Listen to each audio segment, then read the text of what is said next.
என்னது hi friends welcome வணக்கம். எல்லோரும் எப்படி இருக்கீங்க ஃப்ரெண்ட்ஸ்? நல்லா இருக்கீங்களா? இன்றைக்கி காலையில் எப்பவும் போல் 4 மணிக்கு எழுந்திரிச்சு எல்லா வேலையும் முடிச்சுட்டு 5 மணிக்கு கடைக்கு வந்து சமையல் பண்ண ஆரம்பித்தோம். சமையல் பண்ணிவிட்டு இப்போ வந்து எல்லாம் முடித்தாச்சு. சமையல்லாம் பண்ணி முடித்த அப்புறமா இன்றைக்கி பூரி போகணும். ஏற்கனவே சொல்லியிருந்தேன் இல்லையா, பேன் கார்டு வந்து பிரச்சனையாக இருக்குதுன்னு சொல்லிவிட்டு அவங்க புவனேஸ்வர் போயிட்டு வந்தாச்சு. மறுபடியும் பூரின்றாங்க, ஒரே பிரச்சனையாக இருக்குது. சரின்னு சொல்லி இன்றைக்கி அது ஒரு வேலையாக முடிக்கணும். ஏன்னா இந்த ஃபோன்பே எல்லாம் ஆட் பண்ணுறாங்க இல்லையா, அவங்களே வந்து கேட்டிருந்தாங்க பேன் கார்டு வந்து ஸ்கேனர் மாதிரி வந்து ரெடி பண்ணி தரத்துக்கு. ப்ளஸ் வந்து பேன் கார்டு 2 இருக்கிறதே பிரச்சனை தானே, எந்த நேரத்தில் என்ன பண்ணுவாங்கன்னு தெரியல.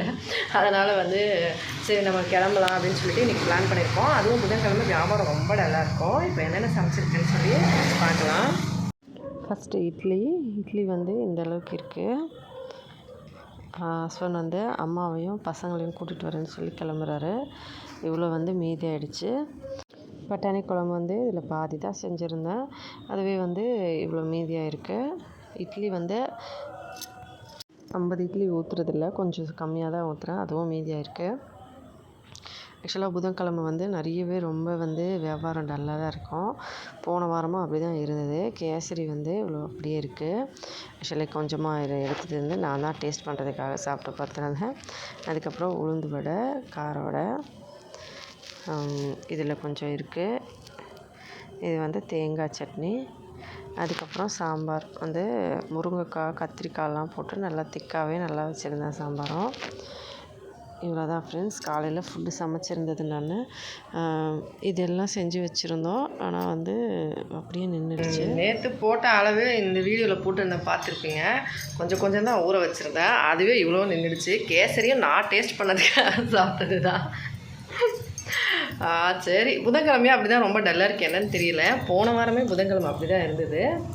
வியாழக்கிழமை ஓரளவுக்கு நல்லா ஓடுச்சு. சரி, இன்றைக்கி பார்க்கலாம். சரி, நான் சாப்பிட்றேன். செஞ்ச வடையில் ஒன்று வந்து கொஞ்சம் டிஃப்ரெண்ட்டாகிடுச்சு, அதெல்லாம் சாப்பிட்டுக்குவேன். பசங்களை வந்து ஹஸ்பண்ட் அம்மாவையும் பசங்களை கூட்டிகிட்டு வந்துடுவார். அவங்க கொஞ்சம் நேரம் கடையில் உட்காந்தாங்கன்னா மீதியாவது வீட்டுக்கு கொண்டு வந்துடுவாங்க, நம்ம சாப்பிட்டுக்கலாம்.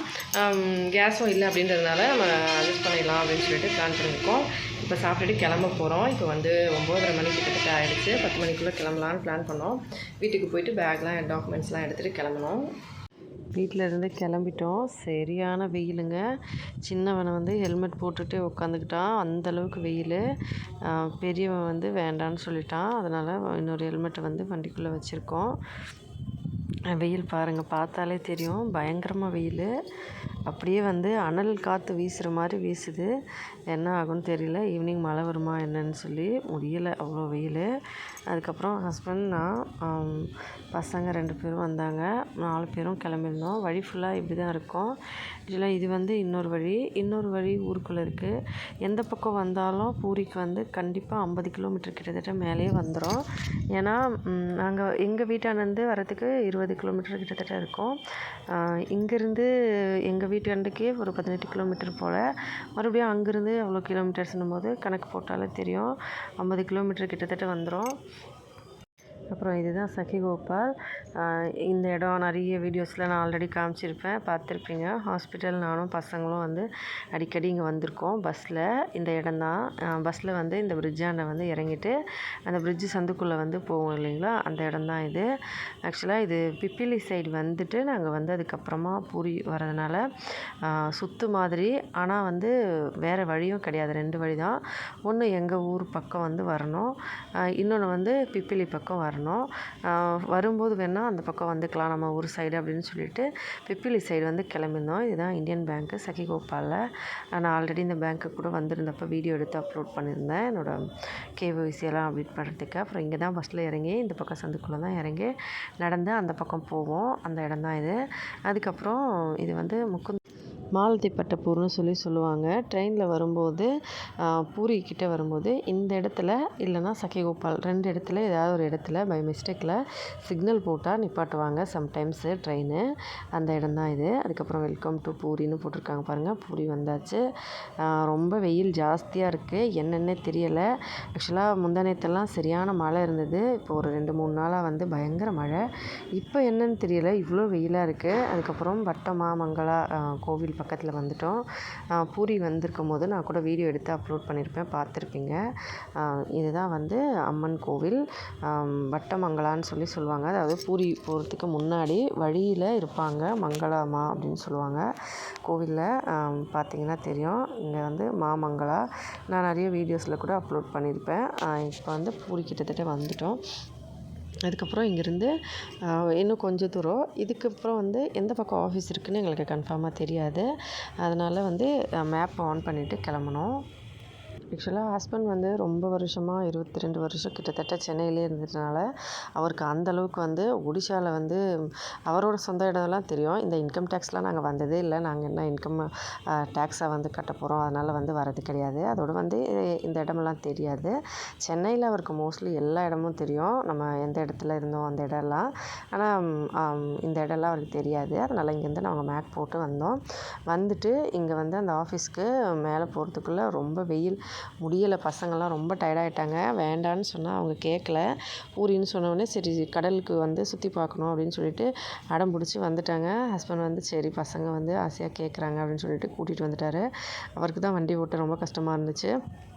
2 ஹெல்மெட்டு, ஒரு கையில் ஒரு பக்கம் ஹெல்மெட்டு முன்னாடி வச்சு டிக்கியில் வச்சு 2 பேரையும் உட்கார வச்சு நம்ம ஓட்டிகிட்டு வரதுக்குள்ளே போதும் ஆகிடும். அப்படியே கஷ்டப்பட்டு ஓட்டிகிட்டே வந்துட்டார். கால் வேறு கொஞ்சம் அடிபட்டிருக்கு. இப்போ ரீசெண்ட் டைமில் நான் வந்து ஒரு நாள் தள்ளி விட்டுட்டேன் ஸ்கூட்டி கால் மேலே.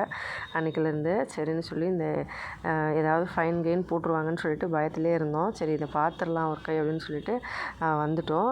புவனேஸ்வர் அன்றைக்கி முந்தானத்து வந்து போயிட்டு வரும்போது அவங்க வந்து உடனே பூரியில் போய் பார்க்க சொல்லியிருந்தாங்க. அதுக்கப்புறம் பூரி வந்துட்டு அந்த ஆஃபீஸ் வந்து மேலே ஃபஸ்ட்டு ஃப்ளோரில் இருக்குதுன்னு சொன்னாங்க. அங்கே வந்து கேட்டால் அவங்க அங்கேருந்து அந்த சார் வந்து ஒரு பாண்டு பேப்பர் மாதிரி எழுதி கோர்ட்டில் இருந்து வாங்கிட்டு வாங்க, அதில் வந்து எழுதியிருக்கணும் இந்த மாதிரி பை மிஸ்டேக் தான் அது, நாங்கள் வந்து எந்த வேலையும் பண்ணலை, அதை வச்சு எந்த ஒரு ஃப்ராட் வேலையும் நடக்கலை அப்படின்னு சொல்லிட்டு நீங்கள் ப்ரூஃப் கொடுக்குற மாதிரி கோர்ட்லேருந்து வாங்கிட்டு வாங்கன்னு சொல்லிட்டாங்க. அதுக்கப்புறமா நீங்கள் எதுக்கு 2 அப்ளை பண்ணிங்க அப்படின்னு சொன்னாங்க. நாங்கள் வந்து 2 அப்ளை பண்ணலை சார், 1 மிஸ்டேக்னால, இன்னொன்று வந்து அவங்களா சென்டரில் வந்து சொன்னாங்கனால தான் நாங்கள் பண்ணோம் அப்படின்னா, எப்படி இருந்தாலும் அது வந்து இல்லீகல் அப்படின்னு சொன்னாங்க. சரிங்க எனக்கு தெரியாமல் தான் பண்ணியிருந்தோம், இப்போ என்ன பண்ணணும்னு கேட்டதுக்கு கோர்ட்டில் போயிட்டு சீல்லாம் வச்சு அந்த பாண்டு பேப்பரை எழுதி வாங்கிட்டு வாங்கன்னு சொல்லிட்டாங்க. அதுக்கப்புறம் அங்கேருந்து மறுபடியும் வந்து கேட்டு கோர்ட்டு பக்கத்தில் அங்கேருந்து வந்திருந்தோம். அந்த இடத்துக்கு வந்துட்டு வெளியில் பார்த்தா ஒரே ரஷ்ஷு. பெரிய கோர்ட்டு இதுதான் பூரியில். இங்கே தான் வந்து பப்ளிக் ப்ராசிக்யூட்டர் இருந்தார். சரி அவங்கக்கிட்ட போய் கேட்கலாம் அப்படின்னு சொல்லிட்டு உள்ளே போயிட்டு கேட்டோம். அவங்க வந்து சரி வாங்கன்னு சொல்லிட்டு அந்த டாக்குமெண்ட்ஸ்லாம் வாங்கிட்டு அந்த பக்கம் வந்து ஆஃபீஸ் இருக்குது, அங்கே போய் தான் வந்து டைப் ரைட்டிங் பண்ணணும், அதோட வந்து சீல் வைக்கணும் அப்படின்னு சொன்னோடனே அவர் பின்னாடியே வந்து ஹஸ்பண்டும் சின்னவனும் வந்தாங்க. நானும் பெரியவனும் அப்படியே பின்னாடியே எல்லோரும் வந்து ஃபாலோ பண்ணிகிட்டே போனோம். ரொம்ப பெரிய ஆஃபீஸ். இந்த பக்கம் கோர்ட்டு, அந்த பக்கம் வந்து பெரிய அந்த பக்கம் ஆஃபீஸு டைப் ரைட்டிங்லாம் அங்கே பண்ணிகிட்ருந்தாங்க. டைப் ரைட்டிங் சென்டர் மாதிரி. அங்கேருந்து எல்லாம் வந்து நிறைய பேர் ஒரே ரஷ்ஷாக இருந்தது. அதுக்குள்ளே வந்து போயிட்டு வெயிட் பண்ண சொன்னாங்க. கிட்டத்தட்ட ஒருத்தவங்கக்கிட்ட இவங்க கொடுத்தாங்க. அவங்க வந்து ஒரு கிட்டத்தட்ட ஒரு 1.5 மணி நேரம் ஆகிடுச்சு. அங்கேயே உட்கார வச்சுட்டாங்க. இன்னொருத்தவங்களுக்கு வந்து டைப் பண்ணிகிட்டு இருந்தாங்க. 2-3 பேருக்கு முடிச்சு அப்புறமா தான் பண்ணாங்க. ஆக்சுவலாக அதுக்குள்ளே நிறைய பேர் இருக்காங்க. ஆனால் இவங்க வேறு யார்கிட்டையும் கொடுக்கல, அவங்கக்கிட்ட கொடுத்துட்டாங்க. காலியாக இருந்தவங்கலாம் வந்து சும்மா இருந்தவங்கக்கிட்ட கொடுக்க முடியல, ஏன்னா அவங்க வந்து கூட்டிகிட்டு வந்து விட்டுட்டாங்க அப்படின்னால அங்கேயே வெயிட் பண்ணிகிட்டு இருந்தோம். அதுக்கப்புறம் இங்கே வந்து பாண்ட் பேப்பர் வாங்கிட்டு அந்த பாண்ட் பேப்பர்லேயே இவங்க ஏதோ எழுதி அதை வந்து சீல் வச்சு கையெழுத்து போட்டு கொடுத்தாங்க. அதை எடுத்துகிட்டு மறுபடியும் அவங்கக்கிட்ட போயிட்டு டைப் ரைட்டிங் பண்ணுறது அது வந்து எழுத முடியாது, அது டைப் ரைட்டிங் தான் பண்ணி ஆகணும் அப்படின்னு சொன்னாங்க.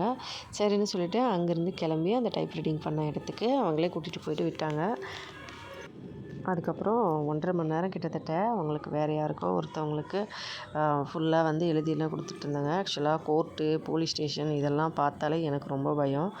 என்ன தான் இருந்தாலும் வந்து கோர்ட்டு உள்ளே போகிறோனாலே நமக்கு ஒரு மாதிரியாக இருக்கும். என்னடா இது, நம்ம எந்த ஒரு தப்பு வேலையும் பண்ணலை, நம்ம ஜஸ்ட்டு வந்து பை மிஸ்டேக்கு, அதுவும் நம்ம மிஸ்டேக் பண்ணலை, நெட் சென்டரில் அவங்க பண்ணது தான் தப்பு. அவங்க வந்து மிஸ்மேட்ச் இவ்வளோ இருக்குது, நீங்கள் வந்து அதை கரெக்ஷன் பண்ணவே முடியாது, புதுசாக அப்ளை பண்ணுங்கன்னு அவங்க தான் சொன்னாங்க. அதை கேட்டு தான் நாங்கள் பண்ணியிருந்தேன். மற்றபடி நம்மளாக வந்து எதுவும் பண்ணலை. அதுக்கப்புறம் எதுக்காக நம்ம வந்து இவ்வளோ கஷ்டப்பட்டு இப்போ இன்கம் டேக்ஸ் ஆஃபீஸு, அதுக்கப்புறம் கோர்ட்டு, இங்கே அங்கேன்னு சுற்றுறோமே அப்படின்னு சொல்லிட்டு ரொம்ப ஒரு மாதிரியாக இருந்தது. சரின்னு சொல்லி என்ன பண்ணுறதுன்னு சொல்லி அங்கேருந்து மறுபடியும் கிளம்பி அங்கே டைப்ரைட்டிங் இடத்துல வந்து 1.5 மணி நேரத்துக்கு மேலேயே ஆகிடுச்சு வெயிட் பண்ணி. அதுக்கப்புறம் அவங்க டைப் பண்ண ஆரம்பித்தாங்க. ஒரு டாக்குமெண்ட்டில் மிஸ்மேட்ச் இருக்குது அப்படின்னா அதை சரி பண்ணுறதுக்கு தான் ட்ரை பண்ணணும். நெட் சென்டரில் வந்து அவங்களோட சோம்பேறித்தனத்துக்காக அவங்க வந்து பண்ணவே முடியாது, இதில் நிறைய மிஸ்டேக் இருக்குது, அதனால் நீங்கள் புதுசு தான் பண்ணணும்னு சொன்னது அவங்க தப்பு தான். ஆனால் அது வந்து நான் வந்து அவங்க பேச்சை கேட்டுட்டு அப்ளை பண்ணது என்னோடய தப்பு. ஏன்னா நான் வந்து இன்னும் 2-3 இடத்துல விசாரிச்சிருக்கணும். என்னால் தான் இவ்வளோ வந்து ஹஸ்பண்டையும் வந்து அலைச்சலாகிடுச்சுன்ற மாதிரி ஒரு மாதிரி இருந்தது. ஏன்னா நான் தான் வந்து ஆன்லைனில் வந்து அப்ளையே பண்ணியிருந்தேன். அந்த 2வது ஆதார் கார்டு வச்சு நான் தான் அந்த 2வது பேனு அப்ளை பண்ணியிருந்தேன். அதுக்கப்புறம் அப்படி இப்படின்னு சொல்லி 2 மணி நேரம் கிட்டத்தட்ட ஆகி எல்லாம் எழுதி முடிச்ச அப்புறமா அந்த வக்கீல் வந்து சீல்லாம் போட்டு ஹஸ்பண்ட் கையெழுத்து போட சொல்லி அதில் வந்து கையெழுத்து அவங்களும் போட்டுட்டு அதுக்கப்புறம் ஏதோ ஸ்டாம்ப் ஒட்டணும் அப்படின்னு சொல்லிட்டு ஸ்டாம்ப் ஒன்று வந்து ஒட்டிட்டு அதை வந்து ரெடி பண்ணாங்க. அதுக்கு வந்து 200 வாங்கிட்டாங்க. இங்கே வந்து அவங்க டைப் பண்ணதுக்கு வந்து ஒரு 100க்குள்ளே வாங்கினாங்க. அதுக்கப்புறம் வக்கீலும் வந்து அங்கேயும் இங்கேன்னு சொல்லிட்டு 2-3 தடவை வந்துட்டு போனாங்க. அதனால் அவங்க காசு கேட்குறாங்க போல் அப்படின்னு நினச்சிட்டு ஹஸ்பண்ட் வந்து ஏதாவது அவங்களுக்கு காசும் கொடுத்தாரு. அவங்க வந்து 4-5 தடவை போயிட்டு வந்துட்டு இருந்தாங்க. அவங்களோட ஆஃபீஸ்க்கும் இங்கேக்கும் கையெழுத்து போடுற இடம், ஸ்டாம்ப்பு பண்ணுற இடம், எல்லா இடத்துலையும் வந்து ஒரு இடமா சுற்றி சுற்றி கூட்டிகிட்டு வந்தாங்க. அதனால் காசு கேட்டாங்க போல். எவ்வளோ கொடுத்தாருன்னு தெரியலை. எல்லாம் சரி அவங்க வந்து ஹெல்ப் பண்ணிட்டு இருந்தாங்கனால ஹஸ்பண்ட் வந்து அவரே காசு கொடுக்குறேன் அப்படின்னு சொல்லிட்டு கொடுத்துருந்தாரு. அவங்க எவ்வளோ வந்து அவங்க டைம்லாம் வந்து விட்டுட்டு நமக்காக வந்து எத்தனை இடத்துல கூட்டிகிட்டு போயிட்டு வராங்க, ஸ்பெண்ட் பண்ணியிருக்காங்க அப்படின்னு சொல்லிட்டு அவங்களுக்கு வந்து காசு வந்து கொடுத்துருந்தாரு. எவ்வளோ கொடுத்தாருன்னு நான் கேட்கல. அதுக்கப்புறம் பரவாயில்ல எவ்வளோ கொடுத்தாலும் அப்படின்னு கரெக்டாக கொடுத்துருப்பாரு அப்படின்னு சொல்லிட்டு அதுக்கப்புறமா இங்கேருந்து ஸ்டாம்ப் போட்டுட்டு மறுபடியும் இன்னொரு இடத்துல போயிட்டு அங்கேயும் வந்து கையெழுத்து போட்டாங்க. அவங்களையும் வந்து ஒரு ஸ்டாம்ப் வச்சாங்க. அதுக்கப்புறமா தான் வந்து டேக்ஸ் ஆஃபீஸ்க்கே வந்து கிளம்பியிருந்தோம். டேக்ஸ் ஆஃபீஸ் வந்து இங்கேருந்து மறுபடியும் வந்து போகிறதுக்குள்ளே முகமெல்லாம் வாடி போச்சு. ஏன்னா கிட்டத்தட்ட 3:15 அந்த மாதிரி ஆயிடுச்சு டைமு. என்னப்பா இது இப்படியா அப்படின்ற மாதிரி ஆயிடுச்சு. பசி வேறு ஒரு பக்கம். காலையில் ஹோட்டல்லேருந்து வரும்போது சாப்பிட்டுட்டு வந்தோம். அதுக்கப்புறம் வழியில் ஜூஸ்லாம் ஹஸ்பண்ட் வாங்கி கொடுத்தாரு. இருந்தாலும் பசிக்குமில்ல அதுக்கு அப்படின்ற மாதிரி தான் இருந்தது. அதுக்கப்புறம் அவங்கெல்லாம் பேசிகிட்டு இருந்தாங்க. ஹஸ்பண்ட் வந்து எந்த ஊருன்னு கேட்டாங்க. ஊர் பேர் சொன்னோடனே ஓ அப்படியா, நான் அதெல்லாம் தெரியும் எங்கள் பக்கத்தில் தான் அப்படின்னு சொல்லிட்டு பேசிகிட்டு இருந்தாங்க. அதுக்கப்புறம் அங்கேருந்து கிளம்பிட்டு வெளியில் வந்து ஆதார் கார்டும் பேன் கார்டும் இப்போ அவங்க கொடுத்த டாக்குமெண்ட் வந்து ஒரிஜினல் தான் வந்து பேன் கார்டு ஆஃபீஸில் கொடுக்கணுமா. அதனால் வந்து அதை வந்து ஒரு ஜெராக்ஸ் மாதிரி எடுத்து நான் வந்து வச்சுக்கலாம் அப்படின்னு சொல்லிட்டு ஜெராக்ஸ் எடுத்து வச்சுக்கிட்டோம். அதுக்கப்புறம் அங்கேருந்து கிளம்பி அந்த டேக்ஸ் ஆஃபீஸ்க்கு வர வழியில் மறுபடியும் வந்து பார்த்தா அவங்க வந்து ஆஃபீஸ் வந்து திறந்து தான் இருக்குது. ஆனால் அந்த சார் வந்து காணோம். என்னடா இது எங்கே போனாங்கன்னு தெரியல அப்படின்னு பார்த்தா இது வந்து சாப்பாடு டைமு, அதனால் வந்து அவங்க சாப்பிட போயிருக்காங்க. ஆஃபீஸ் போய் பார்த்தா அவங்க வந்து சாப்பிட போயிருக்காங்க அப்படின்னு சொல்லிட்டாங்க. அதனால் சரி நம்மளும் போய் சாப்பிட்டு வந்துடலாம். அந்த ஆஃபீஸில் வந்து கேட்டோம், எத்தனை மணிக்கு அந்த சார் வருவார் அப்படின்னு செக்யூரிட்டி கேட்ட உடனே அவங்க வந்து வந்துடுவாங்க, 5 மணி வரைக்கும் ஓப்பனில் தான் இருக்கும், நீங்கள் போய் சாப்பிட்டு வாங்க அப்படின்னு சொன்னாங்க. சரின்னு மறுபடியும் அங்கேருந்து வந்து ஒரு வெஜ் மீல்ஸ் கடைக்கு போனோம். ஆனால் உண்மையாக சொல்லணும்னா மீல்ஸ் அந்த குழம்புலாம் சுத்தமாக நல்லாவே இல்லைங்க. என்னடா இப்படி பண்ணியிருக்காங்க ஹோட்டலில் அப்படின்ற மாதிரி இருந்துச்சு. ஆக்சுவலாக வந்து நம்ம ஹோட்டல் வச்சதுலேருந்து மசாலா ஐட்டம்ஸு சரி எல்லாமே சரி குவாலிட்டியாக இருக்கணும் அப்படின்னு சொல்லிட்டோம். ஃபுட்டு வந்து நல்லா இருக்கணுன்றதுக்காக எவ்வளோ விஷயங்கள் நம்ம பார்த்து பண்ணுறோம். ஆனால் இங்கே வந்து அந்த குழம்பு என்ன இப்படி சுத்தமாக வந்து சரியில்லை அப்படின்னும்போது நான் வந்து நமக்கு லாபம் அந்தளவுக்கு வரலனாலும் நமக்கு வந்து நல்லா திருப்தியாக எல்லாருக்கும் சாப்பாடு கொடுக்கணும் அப்படின்னு நினச்சி தான் வந்து இங்கே வந்து ரேட்டு வந்து வடை பக்கோடா இதெல்லாம் வந்து ஆயிலி ஐட்டமாக செஞ்சு கொடுத்தாலும் நம்ம வந்து 5 ரூபாய்க்கு இட்லி கொடுத்தாலும் சாம்பார் சட்னி எல்லாம் அது கூட ஃப்ரீயாக கொடுத்தாலும் இங்கே வடை பட்டாணி குழம்போட பட்டாணி குழம்பு தனியாக, வடை அப்படி தனியாக காசு வாங்குவாங்க. சரி நம்ம வந்து நம்ம ஒரு எல்லா மக்கள் வந்து திருப்தியாக சாப்பிட்ணும் அப்படின்னு நினச்சிட்டு பண்ணியிருந்தோம். ஆனால் இங்கே அந்த ஹோட்டலில் சாப்பாடு பார்த்த உடனே சுத்தமாக வந்து சாப்பிடவே முடியல. வெறும் காரம் மசாலாலாம் போட்டு எக்கச்சக்கமாக ஒரு மாதிரி பண்ணியிருந்தாங்க. அதுக்கப்புறமா ஹஸ்பண்ட் வந்து ரொம்ப நாளைக்கு அப்புறம் ஒடியாவில் ஒரு லெட்டர் எழுதுகிற மாதிரி எழுதினார்.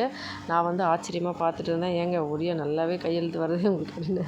அப்புறமா சிரித்தார். ஏன்னா அவர் வந்து நான் இப்போ தான் ஃபஸ்ட் டைம் பார்க்குறேன் ஒடியாவில் லெட்டர் எழுதி. எப்போவுமே வந்து இங்கிலீஷில் தான் எழுதுவார், தமிழ் வந்து ஓரளவுக்கு எழுதுவார். கையெழுத்து போட்டு கொடுத்துட்டு கிளம்பிட்டோம். ஒரு வழியாக போயிட்டு வந்தோம். ஒரு வேலை முடிஞ்சது அப்படின்ற மாதிரி வந்தோம். 2 மாதம் ஆகுமா அது ரெடியாகி வரத்துக்கு. அதுக்கப்புறமா நம்ம பழைய கார்டை கரெக்ஷன் பண்ணிக்கலாம் அப்படின்னு சொன்னாங்க. சரின்னு சொல்லிவிட்டு அங்கேருந்து வந்தோங்க. கிட்டத்தட்ட 4:30 மணி ஆகிடுச்சு அங்கேருந்து வெளியில் வரும்போது. வீடியோ பிடிச்சிருந்தா லைக் பண்ணி, ஷேர் பண்ணி, சப்ஸ்கிரைப் பண்ணுங்கள். இல்லையா சாப்பிட்டு சந்தோஷமாக சேஃபாகவும் பத்திரமா வருங்க. இதே மாதிரி இன்னொரு வீடியோவில் பார்க்கலாம் ஃப்ரெண்ட்ஸ். நன்றி, வணக்கம்.